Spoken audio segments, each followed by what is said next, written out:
সারা দেশের মানুষের হৃদয় জয় করে রয়েছে রংপুরের হাড়িভাঙ্গা আম। এই জাতের আমের বাগান করে আর্থিকভাবে লাভবানও হয়েছেন চাষিরা। হাড়িভাঙ্গা আম এ অঞ্চলের অর্থনৈতিক উন্নয়নে গুরুত্বপূর্ণ ভূমিকা রাখছে। আঁশবিহীন সুমিষ্ট হাড়িভাঙ্গা আমের জন্য রংপুর দেশ বিদেশে লাভ করেছে নতুন পরিচয়। হাড়িভাঙ্গা আম এখন রংপুর অঞ্চলের অন্যতম গুরুত্বপূর্ণ কৃষি পণ্য। চাষিরা বিষমুক্ত আম উৎপাদনে এবার অনুসরণ করছে ব্যাগিং পদ্ধতি। ব্যাগিং পদ্ধতির আম ভালো হয় এবং রঙও হয় সুন্দর, যার কারণে বিক্রিতেও লাভবান হওয়া যায়। জেলার মিঠাপুকুর, বদরগঞ্জ, পীরগঞ্জ সহ বিভিন্ন উপজেলায় ক্ষুদ্র, মাঝারি এবং বড় পরিসরের প্রায় 4,000-এর অধিক হাড়িভাঙ্গা আমের বাগান রয়েছে। ব্যাগিং পদ্ধতি ব্যবহার করে হাড়িভাঙ্গা আম চাষাবাদ করার কারণে এর চাহিদা বাড়ছে দেশে এবং বিদেশে। তাই বিদেশে রপ্তানি সহ দেশের বাজারে কীটনাশক ও বিষমুক্ত আম নিশ্চিত করতে ব্যাগিং পদ্ধতি আরো জনপ্রিয় করে তুলেছে হাড়িভাঙ্গা আমকে।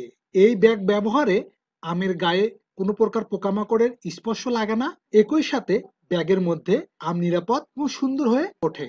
কীটনাশক ছাড়াই পোকার আক্রমণ থেকে রক্ষা পাওয়া, এতে আমের গুণগত মান অক্ষুণ্ণ থাকে, রোধ করে মাছি পোকার আক্রমণ।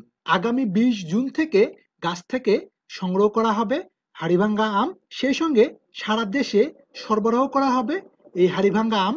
ক্রেতা সাধারণের সবসময় পছন্দের তালিকায় থাকে হাড়িভাঙ্গা আম। আর সেই হাড়িভাঙ্গা আম নিয়ে আগামী 20 জুন থেকে শুরু হবে সারা দেশে সরবরাহ। আর যারা আম সংগ্রহ করতে চান তারা যোগাযোগ করতে পারেন।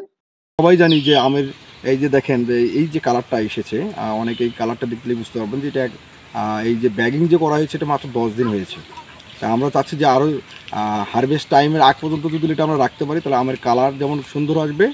আর চাষির সবচেয়ে বড় বেনিফিট যেটা এখানে হচ্ছে যে আমে কিন্তু এই যে পাকার আগ মুহূর্তে দেখা যাচ্ছে যে একটা ফ্রুট ফ্লাই আসবে, যেটাকে বলে ফলের মাছি পোকা। এই পোকাটা এসে কিন্তু এটাকে মানে ঝরে যেতে সহায়তা করে, যার কারণে আমগুলোতে চাষি অনেক ক্ষতিগ্রস্ত হয়ে যায়। আর এই ব্যাগিং করার কারণে কিন্তু এই ফলের মাছি পোকার থেকে যেমন রক্ষা পাচ্ছে এই আমগুলো, পাশাপাশি এটা মানসম্মত আম কিন্তু আমরা উৎপাদন করতে পারতেছি এবং দেশের বাজার এবং বাইরে কিন্তু এই আমের কিন্তু চাহিদা প্রচুর হবে। এতে করে চাষি অনেক লাভবান হবে। এটা এখানে বাগান আমার হাড়িভাঙ্গা আমের বাগান আছে আমাদের 1 একর। এখানে নিজের পৈতৃক সম্পত্তি এবং গাছ আছে 150-র মতো পরিমাণ। এটা কি প্রথম না এর আগেও ছিল? এর আগেও ছিল। এটা এবার প্রথম না, এটা এর আগেও ছিল। কয় বছর হলো? এখন ধরেন 5 বছর। এর আগে কি ব্যাগিং করছিলেন? এর আগে না, এর আগে বেকিং করিনি, এবারকার নতুন এবারকার বেকিং করছি। লাভ ওই যে যেন আম ভালো হয় এই কারণে, ওই মাছি মশার কারণে যেন মাছি মশার যেন হানতে না পারে, আমার যেন কোনো বিস্ফোট না আসে, এই কারণে বেকিং করা হয়েছে। এখানে কীটনাশক মুক্ত আম করার জন্য বেকিং করা।